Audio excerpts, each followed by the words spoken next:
You know, it's funny. Have you ever really thought about a sentence as a machine? Like a piece of engineering that's been carefully put together to do a very specific job? Well, today, that's exactly what we're going to do. We're going to pop the hood, take that machine apart, and see what really makes it tick. So here's the game plan. We've got 5 stops on our tour. We'll start by finding the absolute core of the sentence. Then we'll zero in on its engine. After that, we'll check out the parts that are required, the cargo, and the optional, custom add-ons. And then, for the fun part, we'll put it all back together using the 5 main blueprints of English. All right, let's dive in. First up, the sentence core. To do this, we need to get a sentence up on the workbench so we can really take a look at it. Okay, so this is our sentence for today. The government sent the city aid after the earthquake. Now, it looks pretty simple, right? But underneath, there's this really elegant, precise structure holding it all together. And that really gets to the heart of what we're doing here. How do these words actually combine to create a single, clear idea? What are the rules of the road that make it all work? Okay, so the very first thing you do with any sentence is make one clean split. Every single clause breaks down into these 2 fundamental parts. On one side, you've got the subject, that's the who or the what, and on the other side, you've got the predicate, that's everything else. It tells you what the subject is or what it's doing. And today, it's the predicate we're really digging into. All right, let's head down to the engine room. To really understand the predicate, we have to find its power source, its absolute heart, the verb. And that engine?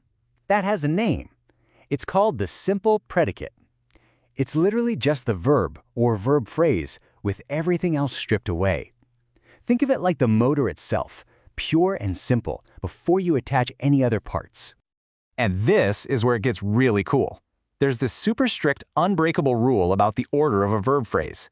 It has to go in this sequence. First, any modal verb, like might, then any helping verbs, like have or been, and then finally the main verb. That's how you get might have been delayed. You can't just scramble it up. It would sound like nonsense, right? That order is totally locked in. So an engine's great, but it's pretty useless if it's not connected to anything, right? It needs parts to move. And that brings us to what we'll call the required cargo, or what grammar folks call complements. Now, these are not optional extras. Complements are the parts the verb absolutely has to have to make any sense at all. They're the answer to that fundamental question, the subject did what? If you can't answer that, the sentence just falls apart. And here's a great little trick for spotting them. We'll call it the omission test. Look at this. The earthquake destroyed the city. Makes perfect sense. Now, let's try to take out the city. What are you left with? The earthquake destroyed. Destroyed what? See?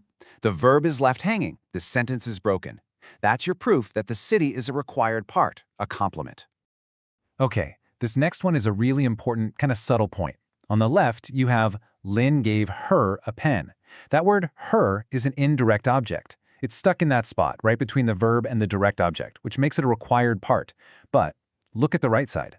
Lynn gave a pen to her. Now, to her is just an optional phrase.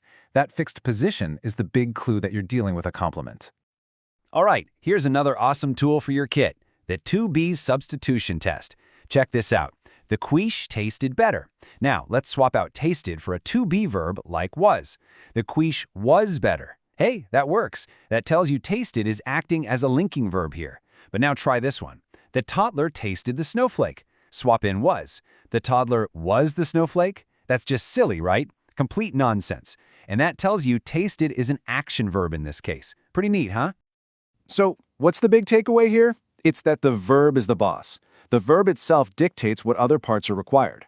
It's all laid out right here. An intransitive verb like run needs nothing else. A transitive verb like destroy needs a direct object. A linking verb like is needs a subject complement to connect to. The verb calls all the shots. Okay, so we've got the engine and its required parts all sorted. Now let's talk about the optional extras, the custom add-ons. These are the things that add all the flavor and detail, and they're called modifiers. Basically, modifiers are all the bits and pieces that tell you how, when, where, or why something happened. They aren't essential to make the sentence work, but man, they make it a lot more interesting. They add all the color and context. And guess what? We can use our old friend the omission test to prove they're optional. Take this sentence. The taxi driver drove very quickly through the neighborhood. Now let's just lop off all that extra detail. What do you have left? The taxi driver drove. That's a perfectly good sentence. The core machine is still running. That's how you know those extra phrases were just optional add-ons. All right, we've got all the parts laid out on the table. We've taken the whole machine apart. Now for the really fun part. Let's put it all back together. It turns out there are really only 5 core blueprints for how English sentences are built. First up, blueprint number 1. This is the most basic model, just a subject and an intransitive verb. The verb doesn't need anything else to make sense, like the earth trembled. Boom, done. Simple, powerful, and complete. Next, blueprint 2. This one uses a linking verb. Its whole job is to connect a subject to something that describes or renames it. That's the subject complement. So in "the result was chaos," the word chaos is basically just renaming what the result is. Then we have blueprint 3, and you are going to see this one all the time. It's subject, transitive verb, direct object. The action from the verb just flows right over to the object. The earthquake destroyed the city. Super common, super clear. And finally, we've got the 2 heavy-duty models. Blueprint 4 is the one from our original sentence, "The government sent the city aid." You've got the subject, verb, an indirect object, and a direct object. And blueprint 5 gets even more complex. The citizens considered the earthquake a disaster. Here, a disaster actually renames the direct object. Pretty sophisticated stuff. So there you have it, the predicate, totally demystified. It might seem complicated at first, but it's really a logical system. From that core engine, the verb, all the way to its required parts and its optional add-ons. And now you've got the blueprints. You know how to take sentences apart, and more importantly, how to build your own with real precision. So I guess the only question left is, what are you going to build?